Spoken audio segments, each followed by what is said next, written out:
बनाओ ना, तो वीडियो बनाओ। छोटू भैया हाँ मतलब क्या चाहता रहो? गाड़ी चलो, गाड़ी चलो। ए छोटू भैया हम कुछ बोल दी आवाज में कुछ दम होके के चाहे ना पहले आवाज से समझ पावर यहाँ से शुरू होला है। चमकावला से हुई, चमकावला से हुई। पावर यहाँ से शुरू होला, यहाँ खत्म हुई। और यहाँ से ए छोटू भैया हाँ। आपको भोजपुरी में सबसे अच्छा कौन स्टार पसंद है? Pawan Singh power star. अच्छा पावर स्टार। हम्म। आई क्या कहते हैं, महेश पांडे के चिंते हैं? महेश पांडे हाँ के? चिंता है। महेश पांडे के विशाल सिंह महेश पांडे का चमकैला तो सुनिए ना, हाँ। विशाल सिंह चक्कू लेके अनाप शनाप बोला है, देखे वीडियो? साला चश्मी हाँ? स्पीकर खत्म हो गइल बा।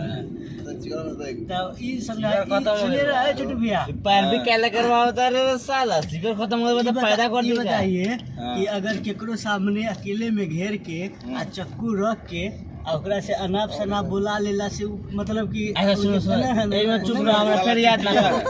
ना ना छोटू भैया के बोले था। हाँ छोटू साला भैया। चुतिया है कौन? जो बुलवा रहा है, वही ना माधर चोद है। से न विशाल सिंह का कहले बा तो विशाल सिंह झाट है। कौन? विशाल प्रताप सिंह।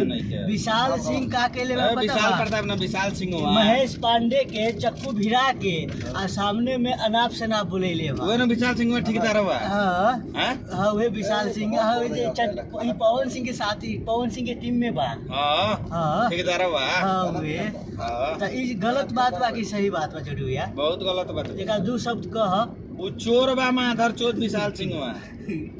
देख ले लो भाई विशाल सिंह तोहर का औकात बा। किसी को अगर अकेले में तुम माधर चोद तुम्हारे पास पावर है हाँ तो सामने सामने फरिया लो ना। एगो लड़की से फोन करवैले रहे, एगो लड़की से विशाल सिंह के फोन, ओकरा महेश पांडे के फोन करवैलक। ए, महेश पांडे जब चाहे जहाँ चाहे विशाल सिंह को पेल सकता है। हाँ उसके महेश पास इतना औकात है। से महेश पांडे के फोन करवैलक कि पवन जे सिंह की भैया। टीम में विशाल सिंह रहता है। हाँ हम पवन सिंह के फैन है, वही ना, लेकिन विशाल सिंह में दोगला है। दोगला है। देखिए कोई लड़की के बुला के आप केकरो अकेले में मतलब कि हाँ। आपको लड़ाई करना है तो सामने सामने खुलेआम बोलिए कि हम आपसे लड़ाई करना चाहते ये हैं। तो विशाल सिंह में झाट हो साला, हमारे संगे लॉज के रूम में बैठल बा साला। बताइए ई का कहले बा? ई महेश पांडे के एगो लड़की से फोन करवैलक कि जे भैया हमारे आप इंटरव्यू डालिए ना, उस साला मेरे साथ लॉज में बैठा है। बताइए विशाल सिंह। ए, छोटू शुक्ला हाँ। विशाल सिंह मेरे साथ लॉज में बैठा हुआ है, एल्वेस्टर के रूम में। हाँ।